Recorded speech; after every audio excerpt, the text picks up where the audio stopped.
How to find new games on CrazyGames. Hey everyone, welcome to our channel. In today's video, I'm going to guide you through the steps on how you can find new games within CrazyGames. So make sure to watch the video till the end.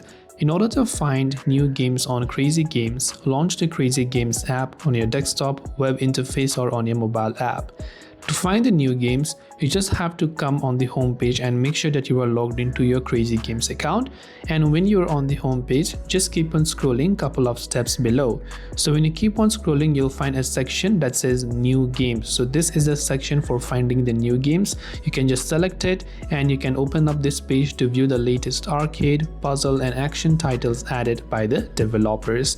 And now you can go ahead and begin to play any of these games that are available for you. This way, you can find new games on CrazyGames. I hope the video helped you out. If you have any questions, feel free to leave them down below. As always, thank you for watching and see you soon in our next video.